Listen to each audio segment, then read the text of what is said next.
ಎಲ್ಲ ನನ್ನ ಪ್ರೀತಿಯ ಸ್ಪರ್ಧಾ ಮಿತ್ರರಿಗೆ ನಿಮ್ಮ ಕೆ ಸ್ಟಡಿ ಗ್ರೂಪ್ಗೆ ಆತ್ಮೀಯ ಸ್ವಾಗತ. ಸ್ನೇಹಿತರೆ, ಈ ಒಂದು ವಿಡಿಯೋದಲ್ಲಿ ನಾವು 2018ರಂದು ನಡೆದಂಥ RRB ಗ್ರೂಪ್ ಡಿ ಪರೀಕ್ಷೆಯಲ್ಲಿ ಕೇಳಿರುವ ಪ್ರಮುಖ GK ಕ್ವಶನ್ಗಳನ್ನು ಒಂದೊಂದಾಗಿ ಡಿಸ್ಕಸ್ ಮಾಡೋಣ. ಸ್ನೇಹಿತರೆ, ವಿಡಿಯೋನ ಕೊನೆ ತನಕ ನೋಡಿರಿ. ನಮ್ಮ ವಿಡಿಯೋ ಏನಾದರೂ ಇಷ್ಟವಾದಲ್ಲಿ ನಮ್ಮ ಚಾನಲನ್ನು ಸಬ್ಸ್ಕ್ರೈಬ್ ಮಾಡಿ ಮತ್ತು ಶೇರ್ ಮಾಡಿರಿ. ಮೊದಲನೇ ಕ್ವಶನ್ ಏನು ಕೇಳಿದಾರಪ್ಪ ನೋಡೋದಾದ್ರೆ, ಮೊದಲನೇ ಪ್ರಶ್ನೆ, ಮೌಂಟ್ ಎವರೆಸ್ಟ್ ಮತ್ತು ಮೌಂಟ್ ಎಲ್ಬ್ರಸ್ ಯುರೋಪಿನ ಅತಿ ಎತ್ತರ ಶಿಖರ. ಇದು ಯಾವುದು? ಮೌಂಟ್ ಎಲ್ಬ್ರಸ್ ಹತ್ತಿರ ಏರಿದ ಜಗತ್ತಿನ ಅತಿ ಕಿರಿಯ ಹುಡುಗಿ ಯಾರು? ನೋಡಿ, ಇಲ್ಲಿ ಎರಡು ಒಂದು ಪರ್ವತಗಳನ್ನು ಕೊಟ್ಟದನ. ಮೊದಲನೇದಾಗಿ ಮೌಂಟ್ ಎವರೆಸ್ಟ್, ಇದು ಜಗತ್ತಿನಲ್ಲಿ ಅತಿ ಎತ್ತರವಾದ ಶಿಖರ. ಇನ್ನೊಂದು ಮೌಂಟ್ ಎಲ್ಬ್ರಸ್ ಹತ್ತಿರ, ಇದು ಯುರೋಪ್ ಖಂಡದ ಅತಿ ಎತ್ತರವಾದ ಶಿಖರ. ಈ ಎರಡೂ ಶಿಖರಗಳನ್ನು ಏರಿದ ಜಗತ್ತಿನ ಅತಿ ಕಿರಿಯ ವಯಸ್ಸಿನ ಒಂದು ಹುಡುಗಿ ಯಾರೈತಿ ಒಂದು ಪ್ರಶ್ನೆ ಕೇಳಿದ್ದಾನೆ. ಆಪ್ಷನ್ 4 ಕೊಟ್ಟಿದ್ದಾನೆ. ನೋಡಿ ಸ್ನೇಹಿತರೆ, ಯಾವ ಹೇಳ್ತಾರೆ? ಆಪ್ಷನ್ ಎ ಮಾಲವತ ಪೂರ್ಣ, ಬಚೇಂದ್ರಿ ಪಾಲ್, ಅರುಣಿಮಿ ಸಿನ್ಹಾ, ಕೃಷ್ಣ ಪಾಟೀಲ್ ಅಂತ 4 ಆಪ್ಷನ್ ಕೊಟ್ಟಿದ್ದಾನೆ. ಯಾರಪ್ಪ ಇದರಲ್ಲಿ ಸರಿ ಉತ್ತರ ಅಂದ್ರೆ ಅದು ಆಪ್ಷನ್ ಎ ಇದೆಯಲ್ಲ, ಮಾಲವತ ಪೂರ್ಣ ಈಸ್ ರೈಟ್ ಆನ್ಸರ್. ಇವರು ಮೌಂಟ್ ಎವರೆಸ್ಟನ್ನು ಕೂಡ ಏರಿದ್ದಾರೆ, ಮೌಂಟ್ ಎಲ್ಬ್ರಸ್ ಪರ್ವತವನ್ನು ಏರಿದ್ದಾರೆ. ಬಟ್ ಇವರು ಅತಿ ಕಡಿಮೆ ವಯಸ್ಸಿನ ಬಾಲಕಿ. ಜಗತ್ತಿನಲ್ಲಿ ಅತಿ ಕಡಿಮೆ ವಯಸ್ಸಿನಲ್ಲಿ ಏರಿದಂಥ ಒಂದು ದಾಖಲೆ ಯಾರ ಹೆಸರಲ್ಲಿದೆ? ಮಾಲವತ ಪೂರ್ಣ ಅವರು. ಸ್ನೇಹಿತರೆ, ಮಾಲವತ ಪೂರ್ಣ ಅವರು ತಮ್ಮ ಎಷ್ಟನೇ ವರ್ಷ ಅಂದರೆ 13 ವರ್ಷ 11 ತಿಂಗಳಿಂದಲೇ ಮೌಂಟ್ ಎವರೆಸ್ಟ್ ಮತ್ತು ಮೌಂಟ್ ಎಲ್ಬ್ರಸ್ ಏರುವ ಮೂಲಕ ಈ ಪರ್ವತಗಳನ್ನು ಏರಿದ ಜಗತ್ತಿನ ಅತಿ ಕಿರಿಯ ಹುಡುಗಿ ಎಂಬ ದಾಖಲೆ ಇವರ ಪಾಲಾಗಿದೆ. ಯಾರ್ದು? ಮಾಲವತ ಪೂರ್ಣ ಅನ್ನೋರ ಹೆಸರಲ್ಲೇ. ಇನ್ನು ಮೌಂಟ್ ಎವರೆಸ್ಟ್ ಏರಿದವರ ಬಗ್ಗೆ ಒಂದಿಷ್ಟು ವಿಶೇಷ ಮಾಹಿತಿಯನ್ನು ನೋಡೋದಾದರೆ ಸ್ನೇಹಿತರೆ, ಮೊದಲನೇದಾಗಿ ಮೌಂಟ್ ಎವರೆಸ್ಟ್ ಅನ್ನು ಏರಿದ ಮೊದಲಿಗರು ಯಾರಪ್ಪ? ಇಡೀ ಜಗತ್ತಿನಲ್ಲೇ ಜಗತ್ತಿನಲ್ಲಿ ಅತಿ ಎತ್ತರವಾದ ಶಿಖರ ಅಂತ ಹೇಳ್ತೀವಿ. ಇದನ್ನು ಫಸ್ಟ್ ಟೈಮ್ ಏರಿದಂಥ ವ್ಯಕ್ತಿಗಳು ಯಾರಪ್ಪ ಅಂದ್ರೆ ಅದು ಎಡ್ಮಂಡ್ ಹಿಲರಿ. ಯಾವ ದೇಶ? ನ್ಯೂಜಿಲೆಂಡ್ ದೇಶದ ಎಡ್ಮಂಡ್ ಹಿಲರಿ ಮತ್ತು ನೇಪಾಳದ ತೇನ್ಸಿಂಗ್ ನಾರ್ಗೆ ಅನ್ನೋರು 1953ರಲ್ಲಿ ಇಡೀ ಜಗತ್ತಿನಲ್ಲಿ ಮೊಟ್ಟ ಮೊದಲ ಬಾರಿಗೆ ಜಗತ್ತಿನ ಅತಿ ಎತ್ತರವಾದ ಶಿಖರ ಮೌಂಟ್ ಎವರೆಸ್ಟನ್ನು ಏರ್ತಾರೆ. ಇವರ ಹೆಸರು ದಾಖಲೆಯಾಗಿದೆ. ಇನ್ನು ಮೌಂಟ್ ಎವರೆಸ್ಟ್ ಏರಿದ ಮೊದಲ ಭಾರತದ ಅಂಗವಿಕಲ ವ್ಯಕ್ತಿ ಯಾರಪ್ಪ? 2 ಕಾಲುಗಳನ್ನು ಕಳೆದುಕೊಂಡಂಥ ಒಬ್ಬ ವ್ಯಕ್ತಿ ಯಾರಪ್ಪ? ಅವರು ಕೂಡ ಮೌಂಟ್ ಎವರೆಸ್ಟ್ ಏರ್ಯಾರ. ಯಾರಂದ್ರೆ ಅರುಣಿಮಾ ಸಿನ್ಹಾ ಏನೊಬ್ಬ ಮಹಿಳೆ ಫಸ್ಟ್ ಟೈಮ್ ನಮ್ಮಲ್ಲಿ ಅಂಗವಿಕಲ ಏರಿದಂಥ ಒಬ್ಬ ಮಹಿಳೆ ಅಂತ ಹೇಳ್ತೀವಿ. ಇನ್ನು ಅತಿ ಹೆಚ್ಚು ಬಾರಿ ಅಂದರೆ ಒಂದಲ್ಲ ಎರಡಲ್ಲ ಸುಮಾರು 24 ಬಾರಿಗಿಂತ ಹೆಚ್ಚಿಗೆ ಏರಿದಂಥವ್ರು ಯಾರಪ್ಪ ಅಂದ್ರೆ ಅದು ಕಾಮಿ ರೀಟಾ ಶರ್ಪನವರು ಅತಿ ಹೆಚ್ಚು ಬಾರಿ ಮೌಂಟ್ ಎವರೆಸ್ಟ್ ಏರಿದಂಥ ಅವರ ವ್ಯಕ್ತಿಯಾಗಿದ್ದಾರೆ. ಇವರು ನೇಪಾಳದವರು, ಅಲ್ಲೇ ಸಮೀಪ ಇರೋದ ಕಾರಣದಿಂದ ಅವರು ಅತಿ ಹೆಚ್ಚು ಬಾರಿ ಆ ಪರಿಸರಕ್ಕೆ ಹೊಂದ್ಕೊಂಡು ಬಿಟ್ಟಿದ್ದಾರೆ. ಹೀಗಾಗಿ ಅತಿ ಹೆಚ್ಚು ಬಾರಿ ಏರಿದಂಥ ಒಂದು ದಾಖಲೆ ಯಾರ ಹೆಸರಲ್ಲಿದೆ? ಕಾಮಿ ರೀಟಾ ಶರ್ಪ ಅವರು. ಎರಡನೇ ಪ್ರಶ್ನೆ, ರಿಹಾಂದ್ ನದಿ ಕಣಿವೆ ಯೋಜನೆಯು ಯಾವ ರಾಜ್ಯದಲ್ಲಿ ಕಂಡುಬರುತ್ತದೆ? ರಿಹಾಂದ್ ನದಿ ಕಣಿವೆ ಯೋಜನೆಯು ಯಾವ ರಾಜ್ಯದಲ್ಲಿ ಕಂಡುಬರುತ್ತದೆ ಕ್ವಶನ್ ಕೇಳಿದ್ದಾನೆ. ಹಿಮಾಚಲ ಪ್ರದೇಶ, ಹರಿಯಾಣ, ಉತ್ತರ ಪ್ರದೇಶ, ಅಸ್ಸಾಂ ಮತ್ತು 4 ಆಪ್ಷನ್ ಕೊಟ್ಟಿದ್ದಾನೆ. ಇದರಲ್ಲಿ ಸರಿ ಉತ್ತರ ಯಾವುದಪ್ಪ ಅಂದ್ರದು ಆಪ್ಷನ್ ಸಿ ಇದೆಯಲ್ಲ, ಉತ್ತರ ಪ್ರದೇಶ. ಭಾರತದ ಜನಸಂಖ್ಯೆಯಲ್ಲಿ ಅತಿ ದೊಡ್ಡ ರಾಜ್ಯ ಅಂತ ಉತ್ತರ ಪ್ರದೇಶದಲ್ಲಿ ಈ ಒಂದು ರಿಹಾಂದ್ ನದಿ ಕಣಿವೆ ಯೋಜನೆಯು ಕಂಡುಬರುತ್ತದೆ ಸ್ನೇಹಿತರೆ.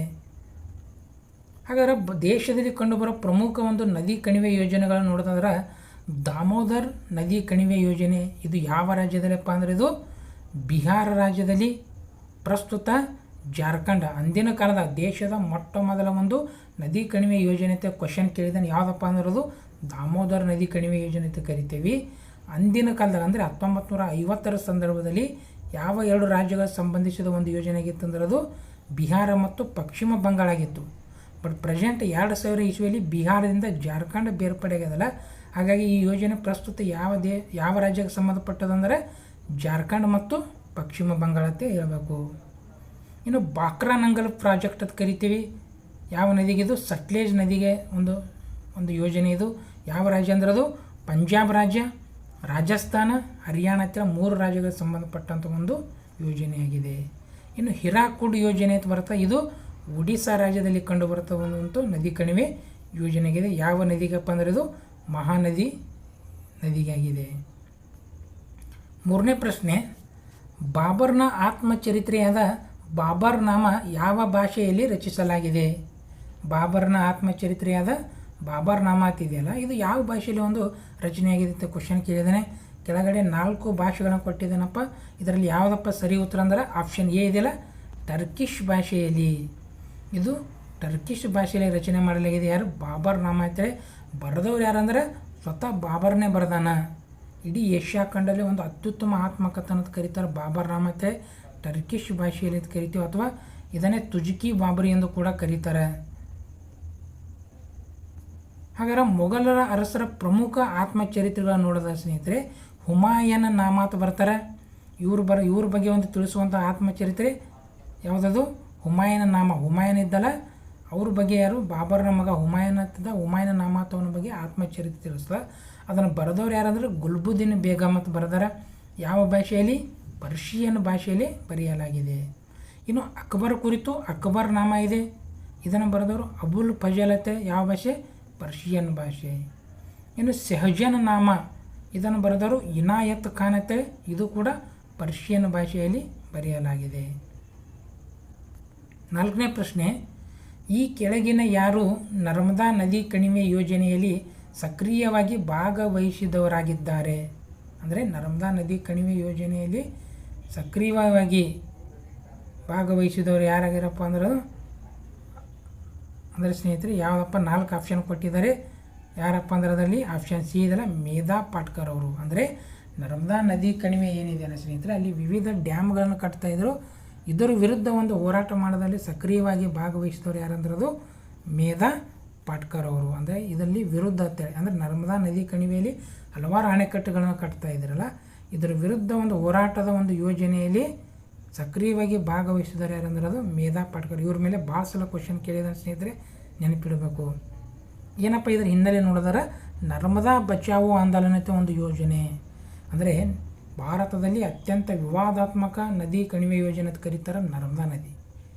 ಈ ನದಿಗೆ ಅಡ್ಡಲಾಗಿ ಮಧ್ಯಪ್ರದೇಶ, ರಾಜಸ್ಥಾನ, ಗುಜರಾತ್, ಮಹಾರಾಷ್ಟ್ರ ರಾಜ್ಯಗಳಲ್ಲಿ ಹಲವಾರು ಒಂದು ದೊಡ್ಡ ಅಣೆಕಟ್ಟುಗಳನ್ನು ನಿರ್ಮಿಸ್ತಾ ಇದ್ದರು. ಇದನ್ನು ವಿರೋಧಿಸಿ 1985ರಲ್ಲಿ ಈ ನರ್ಮದಾ ಬಚಾವೋ ಆಂದೋಲನ ಪ್ರಾರಂಭ ಮಾಡ್ತಾರೆ. ಈ ಚಳವಳಿಯ ಒಂದು ಪ್ರಮುಖ ನಾಯಕಿ ಯಾರಪ್ಪ ಅಂದ್ರೆ ಅದು ಮೇಧಾ ಪಾಟ್ಕರ್ ಅವರೊಬ್ಬರು ಪರಿಸರವಾದಿಗಳು. ಇಲ್ಲಿ ಅಣೆಕಟ್ಟುಗಳನ್ನು ಕಟ್ಟಲಿಕ್ಕೆ ಹಲವಾರು ಒಂದು ಮರಗಳನ್ನು ಕಡಿಬೇಕಾಗಿತ್ತು.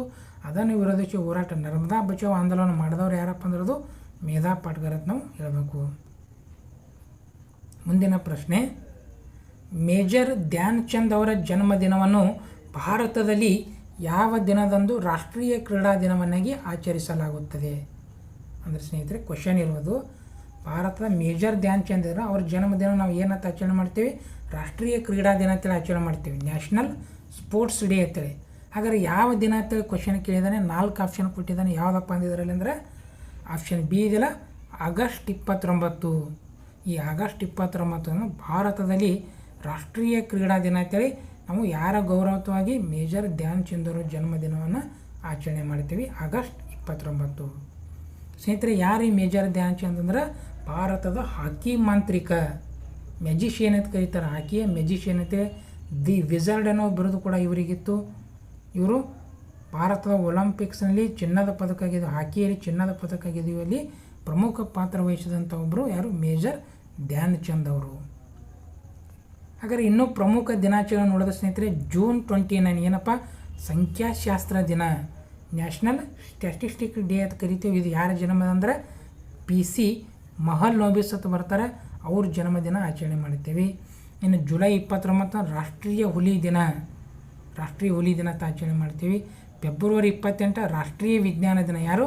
ಸರ್ CV ರಾಮನ್ ಅವರು ಒಂದು ಬೆಳಕಿನ ಚದುವರಿಕೆ ಕಂಡು ಹಿಡಿದಂಥ ಒಂದು ಫೆಬ್ರವರಿ 20. ಅದಕ್ಕಾಗಿ ನಾವು ವಿಜ್ಞಾನ ದಿನ, ನ್ಯಾಷನಲ್ ಸೈನ್ಸ್ ಡೇ ಮಾಡ್ತೀವಿ. ಡಿಸೆಂಬರ್ 22 ಯಾರ ಜನ್ಮದಿನ?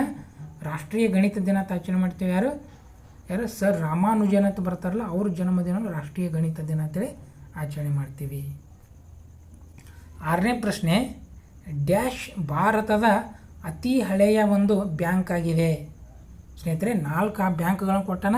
ಬಟ್ ಈ 4 ಬ್ಯಾಂಕದಾಗೆ ಭಾರತದಾಗ ಅತಿ ಹಳೆಯ ಬ್ಯಾಂಕ್ ಯಾವುದಕ್ಕೆ ಕೊಟ್ಟಿದ್ದಾನೆ? ಯಾವುದಪ್ಪ ಈ ಕೊಟ್ಟಿರೋ ಆಪ್ಷನ್ ನೋಡಿದ್ರೆ ಸರಿ ಉತ್ತರ ಆಪ್ಷನ್ ಸಿ ಇದೆಯಲ್ಲ, ಅಲಹಾಬಾದ್ ಬ್ಯಾಂಕ್. ಈ ಕೊಟ್ಟಿರೋ ಆಪ್ಷನ್ಗಳಲ್ಲಿ ಭಾರತದಾಗ ಅತಿ ಹಳೆಯ ಬ್ಯಾಂಕ್ ಯಾವುದಪ್ಪ ಅಂದ್ರದು ಅಲಹಾಬಾದ್ ಬ್ಯಾಂಕ್ ಅಂತೇಳಿ ನಾವು ಕರಿತೀವಿ.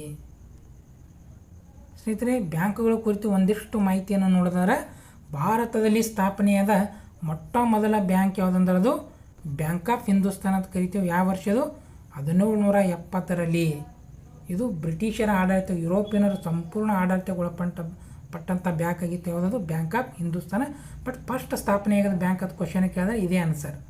ಬಟ್ ಸಂಪೂರ್ಣ ಭಾರತೀಯರ ಆಡಳಿತಕ್ಕೆ ಒಳಪಟ್ಟು ಸ್ಥಾಪನೆಯಾದ ಮೊದಲ ಬ್ಯಾಂಕ್ ಅಂದ್ರದು ಪಂಜಾಬ್ ನ್ಯಾಷನಲ್ ಬ್ಯಾಂಕ್ ಅಂತ ಕರಿತೀವಿ. ಯಾವ ವರ್ಷದು 1894ರಲ್ಲಿ ಸ್ಥಾಪನೆ ಆಗಿದ್ದಾರೆ ಸ್ನೇಹಿತರೆ. ಅದು ಭಾರತೀಯರ ಆಡಳಿತ ಸಂಪೂರ್ಣವಾಗಿರುವಂಥ ಒಂದು ನ್ಯಾಷನಲ್ ಬ್ಯಾಂಕ್ ಅಂತ ಕರಿತೇವೆ. ನಮ್ಮ ಯಾರು ಲಾಲಾ ಲಜಪತ್ ರಾಯ್ ಸ್ಥಾಪನೆ ಮಾಡಿದಂಥ ಬ್ಯಾಂಕ್ ಆಗಿದೆ. ಇನ್ನು ಮಹಾತ್ಮ ಗಾಂಧೀಜಿ ಅವರು ಉದ್ಘಾಟನೆ ಮಾಡಿದ ಬ್ಯಾಂಕ್ ಅಂತ ಕ್ವಶನ್ ಕೇಳಿದ್ರೆ ಯಾವುದಪ್ಪ ಅಂದ್ರದು ಯೂನಿಯನ್ ಬ್ಯಾಂಕ್ ಆಫ್ ಇಂಡಿಯಾ ಅಂತೇಳಿ. ಇಲ್ಲಿ ಇಂಡಿಯಾ ಅಂತ ಬರೀಬೇಕಾಗಿತ್ತು ಸ್ನೇಹಿತರೆ. ಯೂನಿಯನ್ ಬ್ಯಾಂಕ್ ಆಫ್ ಇಂಡಿಯಾ ಇದೆಯಲ್ಲ, ಇದು ಗಾಂಧೀಜಿಯವರು ಉದ್ಘಾಟನೆ ಮಾಡಿದಂಥ ಒಂದು ಬ್ಯಾಂಕ್ ಆಗಿದೆ. 7ನೇ ಪ್ರಶ್ನೆ, ಸೋಲಾ ಅಥವಾ ಪಟುವಾ ಮತ್ತು ಎರಿ ಚದ್ದರ್ ಎಂದು ಕರೆಯಲ್ಪಡುವ ಪುರುಷರ ಸಾಂಪ್ರದಾಯಿಕ ಉಡುಪನ್ನು ಹೊಂದಿರುವ ರಾಜ್ಯ ಯಾವುದು?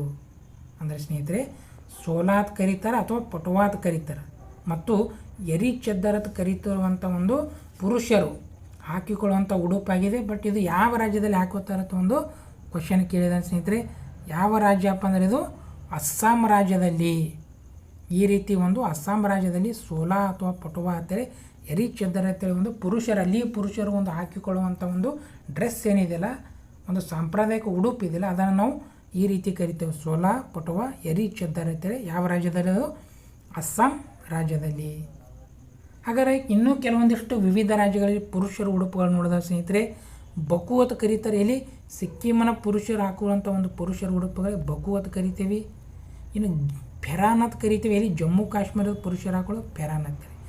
ಧೋತಿ ಎಲ್ಲಿ ಹಾಕೋತ ಕರಿತೀವಿ? ಹಿಮಾಚಲ ಪ್ರದೇಶದ ಪುರುಷರು ಹಾಕುವಂಥ ಒಂದು ಉಡುಪಾಗಿದೆ. ಮುಂದಿನ ಪ್ರಶ್ನೆ, ಈ ಕೆಳಗಿನ ಯಾವ ಕಾಯ್ದೆ ಮೂಲಕ ಬ್ರಿಟಿಷರು ಭಾರತದಲ್ಲಿ ಪರೋಕ್ಷ ಚುನಾವಣೆಯನ್ನು ಪರಿಚಯಿಸಿದರು? ಯಾವ ಕಾಯ್ದೆ ಮೂಲಕ ಬ್ರಿಟಿಷರು ಭಾರತದಲ್ಲಿ ಪರೋಕ್ಷ ಚುನಾವಣೆ ಪರಿಶೀಲಿಸಿ ಕೇಳಿದರೆ ಸ್ನೇಹಿತರೆ, ಈ 4 ಆಪ್ಷನ್ ಕೊಟ್ಟಿದ್ದಾರೆ. 4ರಲ್ಲಿ ಯಾವುದಪ್ಪ ಅಂದ್ರೆ ಆಪ್ಷನ್ ಎ ಇದೆಯಲ್ಲ, 1892ರ ಭಾರತ ಕೌನ್ಸಿಲ್ ಕಾಯ್ದೆ ಅಂತ ಕರೀತಾರೆ. ಈ ಕಾಯ್ದೆ ಮುಖಾಂತರ ಭಾರತದಲ್ಲಿ ಬ್ರಿಟಿಷರು ಪರೋಕ್ಷ ಚುನಾವಣೆಯನ್ನು ಭಾರತದಲ್ಲಿ ಒಂದು ಪರಿಚಯ ಮಾಡ್ತಾರೆ ಸ್ನೇಹಿತರೆ. ಇನ್ನಷ್ಟು ಮಾಹಿತಿಯನ್ನು ನೋಡಿದರೆ, ಸ್ವತಂತ್ರ ಭಾರತದ ಮೊಟ್ಟ ಮೊದಲ ಸಾರ್ವತ್ರಿಕ ಚುನಾವಣೆ ಜರುಗಿದ್ದು ಯಾವ ವರ್ಷ ಅಂದರೆ 1951-52ರಲ್ಲಿ. ಅಂದರೆ ನಮ್ಮ ಸಂವಿಧಾನ ಜಾರಿಯಾಗದ ನಂತರ. ಎರಡೂ ನೆನಪಿಡುವ ಸ್ನೇಹಿತರೆ, 51-52. ಇದು ಕ್ವಶನ್ ಕೇಳಿದಾನೆ ಆಲ್ರೆಡಿ. ಇನ್ನು ಚುನಾವಣಾ ಆಯೋಗದ ಬಗ್ಗೆ ತಿಳಿಸುವ ವಿಧಿ 324ನೇ ವಿಧಿ ತಿಳಿಸುತ್ತದೆ. ಇನ್ನು ಮತದಾನದ ವಯಸ್ಸನ್ನು 21ರಿಂದ 18ಕ್ಕೆ ಇಳಿಸೋದು ಯಾವಾಗಂದ್ರೆ 1989ರಲ್ಲಿ ಎಷ್ಟನೇ ತಿದ್ದುಪಡಿ ಮೂಲಕ? 61ನೇ ತಿದ್ದುಪಡಿ ಮೂಲಕ ಈ ವಯಸ್ಸನ್ನು ಇಳಿಸಲಾಯಿತು. 9ನೇ ಪ್ರಶ್ನೆ, ಯಾವ ವೇದವು ಸಂಗೀತದ ಬಗ್ಗೆ ತಿಳಿಸುತ್ತದೆ? ಯಾವ ವೇದದಲ್ಲಿ ಸಂಗೀತದ ಬಗ್ಗೆ ಮಾಹಿತಿಯನ್ನು ಕೊಟ್ಟಿರುತ್ತೆ ಕ್ವಶನ್ ಕೇಳಿದಾನೆ ಸ್ನೇಹಿತರೆ. 4 ವೇದ ಕೊಟ್ಟಿದ್ದಾನೆ. ಇದರಲ್ಲಿ ಯಾವುದು ಸರಿ ಉತ್ತರ ಅಂದರೆ ಆಪ್ಷನ್ ಸಿ ಇದೆಯಲ್ಲ, ಸಾಮವೇದವನ್ನು ಏನು ಮಾಡ್ತದೆ, ಇದರಲ್ಲಿ ಸಂಗೀತದ ಶ್ಲೋಕಗಳನ್ನು ಒಳಗೊಂಡಿದೆ. ಹೀಗಾಗಿ ಸಂಗೀತದ ಕುರಿತು ಇದು ಮಾಹಿತಿಯನ್ನು ನೀಡುತ್ತದೆ. ಸ್ನೇಹಿತರೆ, ಒಟ್ಟು ವೇದಗಳು ಎಷ್ಟೋ ಪ್ರೆಸೆಂಟ್ ಎಷ್ಟಪ್ಪ ಅಂದ್ರೆ ದೇಶದಲ್ಲಿ 4 ವೇದಗಳಂತ ಕರಿತೀವಿ. ಈ 4 ವೇದಗಳಲ್ಲಿ ಅತಿ ಹಳೆಯ ವೇದ ಅಂದ್ರೆ ಅದು ಋಗ್ವೇದ. ಇನ್ನು ಯಜ್ಞ ಯಾಗಗಳ ಬಗ್ಗೆ ತಿಳಿಸುವ ವೇದ ಯಜುರ್ವೇದ ಅಂತ ಹೇಳ್ತೀವಿ. ಇನ್ನು ಅರಣ್ಯ ವಾಸಗಳಿಂದ ಅಥವಾ ಋಷಿ ಮುನಿಗಳಿಂದ ರಚನೆಯಾದಂಥ ಒಂದು ವೇದ ಅಥರ್ವ ವೇದ. ಕೊನೆಯ ವೇದವಿದೆಯಲ್ಲ, ಆ ವೇದ ಅರಣ್ಯವಾಸಿಗಳಿಂದ ರಚನೆಯಾಗಿದಂಥ ವೇದವಾಗಿದೆ. ಇನ್ನು ಕೊನೆಯ ಪ್ರಶ್ನೆ 10ನೇ ಪ್ರಶ್ನೆ, ಈ ಕೆಳಗಿನ ಯಾವುದನ್ನು ಯುನೆಸ್ಕೋ ಬಯೋಸ್ಫಿಯರ್ ರಿಸರ್ವ್ನಲ್ಲಿ ಸೇರಿಸಲಾಗಿಲ್ಲ? ಈ ಕೆಳಗಿನ ಯಾವುದನ್ನು ಯುನೆಸ್ಕೋ ಬಯೋಸ್ಫಿಯರ್ ರಿಸರ್ವ್ನಲ್ಲಿ ಸೇರಿಸಲಾಗಿಲ್ಲ? ಅಂದರೆ ಸ್ನೇಹಿತರೆ, ಯುನೆಸ್ಕೋದವರು ಹೆಂಗೆ ಒಂದು ಪಾರಂಪರಿಕ ಪಟ್ಟಿಗಳು ಮಾಡ್ತಾರೆ, ಅದೇ ರೀತಿ ಇಲ್ಲಿ ಯುನೆಸ್ಕೋ ಜೀವಗೋಳ ಅಂತ ಮಾಡಿದ್ದಾರೆ. ಅಗದಿ ಸೂಕ್ಷ್ಮ ಪ್ರದೇಶಗಳನ್ನು ಮಾಡಿದ್ದಾರೆ. ಬಟ್ ಇದರಲ್ಲಿ ಯಾವುದು ಸೇರಿಲ್ಲ ಅಂತ ಕೊಟ್ಟಿದ್ದಾರೆ. ಆಪ್ಷನ್ ಡಿ ಇದೆಲ್ಲ, ಚಿಲ್ಕಾ ಸರೋವರ ಈ ಯುನೆಸ್ಕೋ ಬಯೋಸ್ಫಿಯರ್ ಅಂದರೆ ಜೀವಗೋಳ ಪ್ರದೇಶ ಅಂತ ಕರೀತಾರೆ. ಇದರಲ್ಲಿ ಈ ಪಟ್ಟಿಯಲ್ಲಿ ಇದು ಸೇರಿಲ್ಲ. ಈ ಉಳ್ಕಾದೆಲ್ಲ ಮನ್ನಾರ್ ಕೊಲ್ಲಿ ಸೇರಿದೆ, ನಂದಾದೇವಿ, ಗ್ರೇಟ್ ನಿಕೋಬಾರ್ ಸೇರಿದೆ. ಬಟ್ ಇದು ಸೇರಿಲ್ಲ ಅಂತ ಕರಿತೀವಿ ಸ್ನೇಹಿತರೆ. ಹಾಗಾದ್ರೆ ಪ್ರಸ್ತುತ ಭಾರತದಲ್ಲಿ ಎಷ್ಟು ಈ ಯುನೆಸ್ಕೋ ಬಯೋಸ್ಪಿಯರ್ ಅಥವಾ ಜೀವಗೋಳ ಮೀಸಲತ್ತು ಕರೀತೀವಲ್ಲ ಎಷ್ಟು ಸೇರಿವೆ ಅಂದ್ರೆ ಭಾರತದ 12 ಸ್ಥಳಗಳು ಸೇರಿವೆ.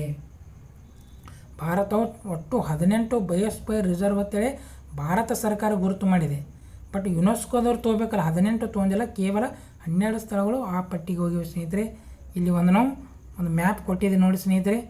ಈ ಮ್ಯಾಪ್ನಲ್ಲಿ ಎಲ್ಲ ಮಾಹಿತಿ ಇದೆ, ಯಾವ ಸೇರಿದೆ ಅನ್ನೋದ್ರ ಬಗ್ಗೆ. ರನ್ ಆಫ್ ಕಚ್ ಇದೆ, ಕೋಲ್ಡ್ ಡೆಸರ್ಟ್ ಇದೆ, ನಂದಾದೇವಿ ಇದೆ, ಆಮೇಲೆ ಅಚ್ಚುಕಮಾರಿ ಇದೆ, ಸಿಮ್ಲಿ ಫಾಲ್ ಇದೆ, ಇಲ್ಲಿ ಅಗಸ್ತ್ಯ ಮೇಲೆ, ಗಲ್ಫ್ ಆಫ್ ಮನ್ನಾರ್, ಶೇಷಾಚಲಂ, ನೀಲಗಿರಿ ಸೇರಿದೆ, ನೋಕ್ರೇಕ್ ಇದೆ. ಇಷ್ಟು 18 ಸ್ಥಳಗಳಿವೆ. ಬಟ್ ಭಾರತದಿಂದ ಸೇರಿದು 12 ಸ್ಥಳಗಳು ಮಾತ್ರ ನಾವು ಹೇಳ್ತೇವೆ ಸ್ನೇಹಿತರೆ. ಇದು 2018 RRB ಗ್ರೂಪ್ ಡಿಯಲ್ಲಿ ಕೇಳಿರುವಂಥ ಪ್ರಮುಖ GK ಕ್ವಶನ್ಗಳು. ಇನ್ನೊಂದು ಕೆಲವೊಂದಿಷ್ಟು ಪ್ರಶ್ನೆಗಳು ಅವು ಕರೆಂಟ್ ಅಫೇರ್ಸ್ ಮೇಲಿವೆ, ಹೀಗಾಗಿ ಅವುಗಳನ್ನು ತೆಗೆದುಕೊಂಡಿಲ್ಲ, ಕೇವಲ GK ಪ್ರಶ್ನೆಗಳನ್ನು ತೆಗೆದುಕೊಂಡಿವೆ ಸ್ನೇಹಿತರೆ. ನಮ್ಮ ಚಾನಲ್ನ ವಿಡಿಯೋ ನಿಮಗೆ ಏನಾದರೂ ಇಷ್ಟ ಇದ್ದರೆ ಸಬ್ಸ್ಕ್ರೈಬ್ ಮಾಡಿ, ಮತ್ತು ಯಾರಾದರೂ ಸೆಂಟ್ರಲ್ ಗೌರ್ಮೆಂಟ್ ಎಕ್ಸಾಮಿಗೆ ಓದ್ತಾ ಇದ್ದರೆ ಅವರಿಗೂ ಕೂಡ ಈ ಚಾನಲನ್ನು ಶೇರ್ ಮಾಡಿ ಮತ್ತು ಸಬ್ಸ್ಕ್ರೈಬ್ ಮಾಡಿ ಹೇಳಿ ಅಂತ ಹೇಳುತ್ತಾ ಈ ವಿಡಿಯೋನ ಮುಗಿಸ್ತಾ ಇದ್ದೀನಿ. ಧನ್ಯವಾದಗಳು.